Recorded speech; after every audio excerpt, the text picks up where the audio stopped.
Welcome to my living room. This may not be a fair comparison, the Leica Q2 versus the Fujifilm XT5, but to me it's rather interesting. I've had the Leica Q2 for a while, I got a great deal on it, and I've always wanted to try a Leica camera to see if it's all that, if you know what I mean. I also have my Fujifilm XT5 that I mainly use for my everyday street photography, and that's basically two cameras with one purpose. And in this video we shall test them side by side for street photography. Maybe we can have a little guessing game as well and see if we can spot the difference.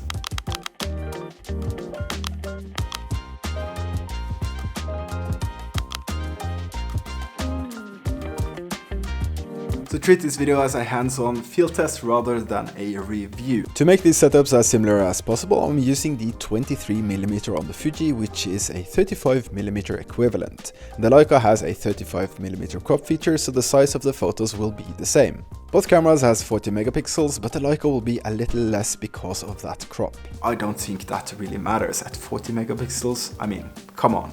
Let's get this test started. Spring is upon us here in Oslo, which is great. That means street photography season, basically, at least for me. Lovely day today. We can look for shadows, we can have high contrast images.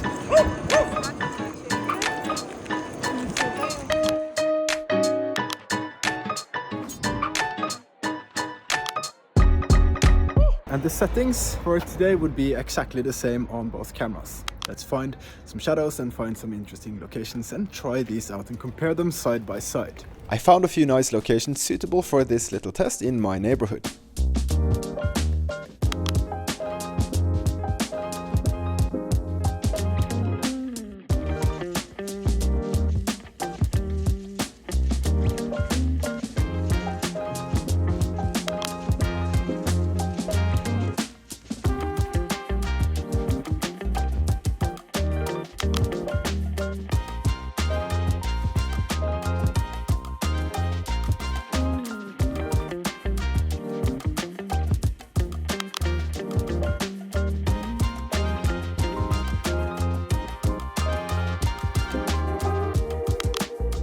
Can you see any major differences in these photos?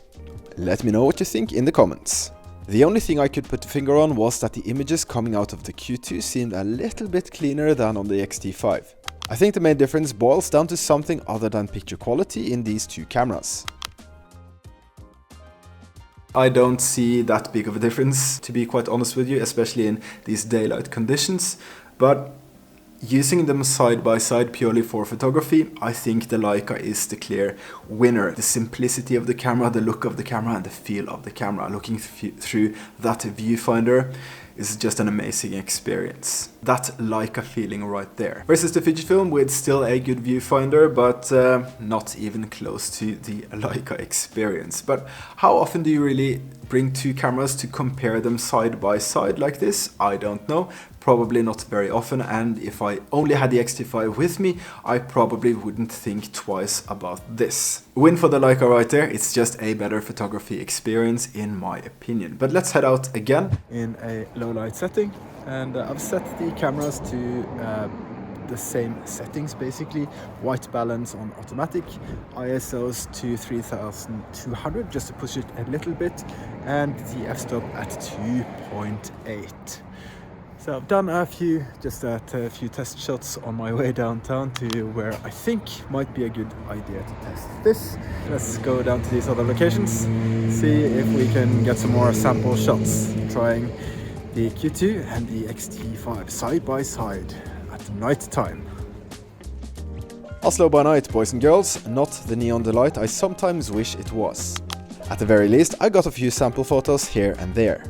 Also remember that most new cameras these days give you great results if you know how to use them and what to look for. I've made several other videos on street photography and how to get you started that you might want to check out after watching this. Links down in the description.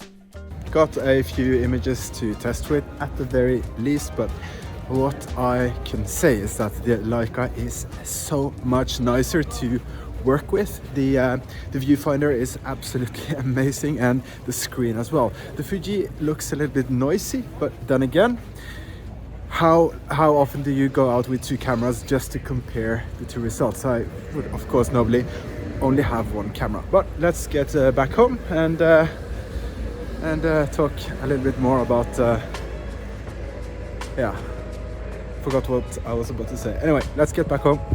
So which camera should you get? Now that you have seen the images, maybe you're thinking twice about which one is better for you. And here are some thoughts I've had about the Q2 and the XT5 from my user experience. There is no tilting or flippy screen on the Q2, and I don't care too much about that. It's convenient to have, sure, but no flippy screen makes me more mindful when I'm out shooting since I use the viewfinder, thus getting a better connection with the subject I'm shooting.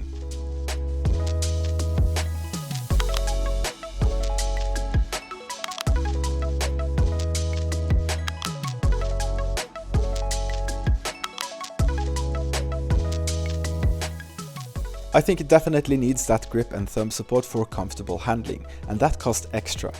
A lot of extra. And I absolutely love the viewfinder. It's super clean and makes the camera a pure enjoyment to use in any situation. The menu and buttons are quite intuitive, making it really easy to get started with. I did notice that the AF hunts a little bit in shadowy situations, and the white balance seems a little bit off in some cases. Now for the XT5, it's full of features making it a better all-rounder than the Q2. It has a better grip and handling to start with, so no extra costs there, and I love the dials and customizable buttons everywhere.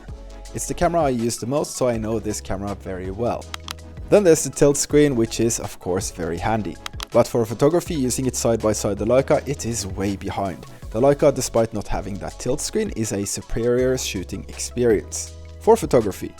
But the XT5 costs way less and have many more features, and you can change lenses. I'm a bit weird when it comes to deciding on a camera. It has to give me that feeling of wanting to pick it up to go out and take photos with it or to use it. And most cameras have excellent qualities anyway, so that feeling, okay, when I look at the camera I want to bring it with me, that's could be a make or break decision with how I use my camera. I know it's strange, but that's just how it is. Can you relate to this? And what camera inspires you to pick up and use every day? Let us all know in the comments, that would be very interesting to know.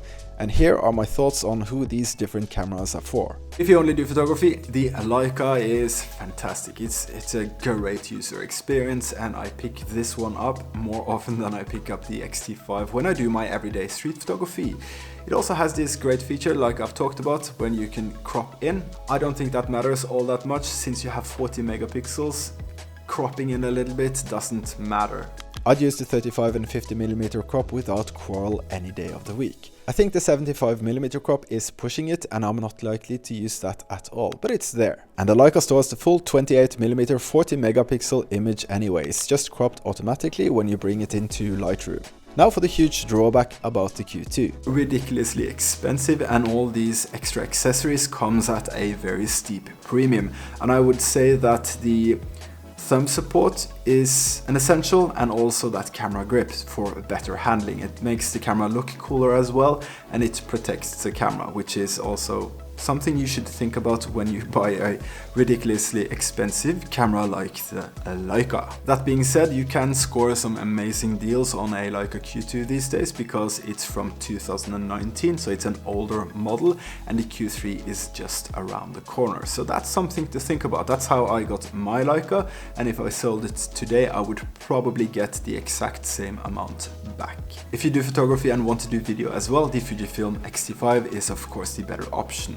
It's also lovely to use and have plenty of cool video and photo features that lacks in the Leica Q2, and it's also much less expensive, so you can probably get the XT5 and multiple lenses at the same price as a second-hand Leica Q2. That's definitely something to think about. Like I said in the beginning, this is not really a fair comparison. I made this video for myself as well, since I'm still a bit undecided whether I should keep it, despite it being one of the best photography experiences I've ever had for street photography. So I'm keeping the Q2 for now, but if you want me to make another video, if you want to see more content with the Leica Q2, please drop me a comment below explaining what you would like to see more of, and maybe that will turn into a video quite soon. And if you come this far, if you found this valuable or helpful or interesting or whatever, and if you aren't subscribed to the channel, you should definitely do so now. Also like this video. That helps me massively create more and better content for